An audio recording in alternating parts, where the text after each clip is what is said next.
ಅರ್ಥವ್ಯವಸ್ಥೆ ಮತ್ತು ಸರ್ಕಾರ. ಆರ್ಥಿಕ ಸ್ಥಿರತೆ. ಅರ್ಥವ್ಯವಸ್ಥೆಯು ಹೆಚ್ಚಿನ ಏರಿಳಿತಗಳಿಲ್ಲದೆ ಪ್ರಗತಿಯತ್ತ ಸಾಗುವುದೇ ಆರ್ಥಿಕ ಸ್ಥಿರತೆ.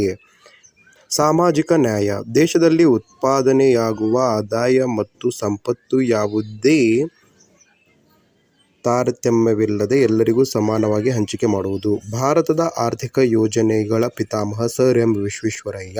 ಸರ್ ಎಂ ವಿಶ್ವೇಶ್ವರಯ್ಯನವರು ರಚಿಸಿದ ಗ್ರಂಥ ಭಾರತಕ್ಕೆ ಯೋಜಿತ ಅರ್ಥವ್ಯವಸ್ಥೆ. ಆರ್ಥಿಕ ಯೋಜನೆಗಳ ಉದ್ದೇಶಗಳು: ಉತ್ಪಾದನೆಯನ್ನು ಗರಿಷ್ಠ ಮಟ್ಟಕ್ಕೆ ಹೆಚ್ಚಿಸುವುದು, ಉದ್ಯೋಗಾವಕಾಶಗಳನ್ನು ಹೆಚ್ಚಿಸುವುದು, ಆರ್ಥಿಕ ಅಸಮಾನತೆಯನ್ನು ನಿವಾರಿಸುವುದು, ಆರ್ಥಿಕ ಸ್ಥಿರತೆಯನ್ನು ಸಾಧಿಸುವುದು, ಅರ್ಥವ್ಯವಸ್ಥೆಯನ್ನು ಆಧುನೀಕರಣಗೊಳಿಸುವುದು.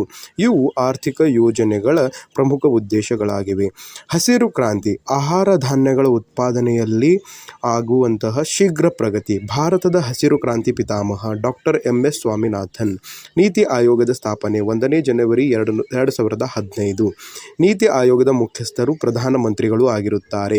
ಸದಾ ಹಸಿರು ಕ್ರಾಂತಿ. ಕೃಷಿಯಲ್ಲಿ ಪರಿಸರ ಸ್ನೇಹಿ ತಂತ್ರಗಳ ಬಳಕೆಯಿಂದ ಕೃಷಿ ಉತ್ಪಾದನೆಯನ್ನು ದ್ವಿಗುಣ ಸಾಧಿಸುವುದೇ ಸದಾ ಹಸಿರು ಕ್ರಾಂತಿಯಾಗಿದೆ. ಪಂಚವಾರ್ಷಿಕ ಯೋಜನೆಗಳ ಸಾಧನೆಗಳೇನು? ರಾಷ್ಟ್ರೀಯ ಆದಾಯ ಮತ್ತು ತಲಾ ಆದಾಯದಲ್ಲಿನ ಹೆಚ್ಚಳ, ಕೃಷಿಯಲ್ಲಿ ಆಹಾರ ಧಾನ್ಯಗಳ ಉತ್ಪಾದನೆಯಲ್ಲಿ ಸ್ವಾವಲಂಬನೆ, ಉದ್ಯೋಗಾವಕಾಶಗಳಲ್ಲಿ ಹೆಚ್ಚಳ, ವಿಜ್ಞಾನ ಮತ್ತು ತಂತ್ರಜ್ಞಾನ ಕ್ಷೇತ್ರಗಳಲ್ಲಿ ಪ್ರಗತಿ, ಆರ್ಥಿಕ ವಲಯಗಳಲ್ಲಿ ಆಧುನಿಕ ತಂತ್ರಜ್ಞಾನದ ಬಳಕೆಯಲ್ಲಿ ಹೆಚ್ಚಳ, ಭಾರತದ ರಫ್ತುವಿನ ಪ್ರಮಾಣದಲ್ಲಿ ಹೆಚ್ಚಳವನ್ನು ನಾವು ಈ ಪಂಚವಾರ್ಷಿಕ ಯೋಜನೆಗಳಲ್ಲಿ ಕಾಣುತ್ತಿದ್ದೆವು.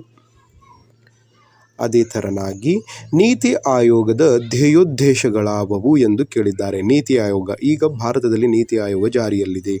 ಭಾರತ ಸರ್ಕಾರದ ಚಿಂತಕರ ಚಾವಡಿಯಾಗಿ ಕಾರ್ಯನಿರ್ವಹಿಸುವುದು, ಆರ್ಥಿಕ ಅಭಿವೃದ್ಧಿಯ ವೇಗ ಹೆಚ್ಚಿಸುವ ನೋಡಲ್ ಏಜೆನ್ಸಿಯಾಗಿ ಕಾರ್ಯನಿರ್ವಹಿಸುತ್ತದೆ. ಆರ್ಥಿಕ ನೀತಿ ನಿರೂಪಣೆಯನ್ನು ರಾಜ್ಯ ಸರ್ಕಾರಗಳ ಒಳಗೊಳ್ಳುವಿಕೆಗೆ ಆಸ್ಪದ ನೀಡುವುದು ಮತ್ತು ಸಹಕಾರಿ ಒಕ್ಕೂಟ ವ್ಯವಸ್ಥೆಗೆ ಉತ್ತೇಜನವನ್ನು ಈ ನೀತಿ ಆಯೋಗ ನೀಡುತ್ತದೆ.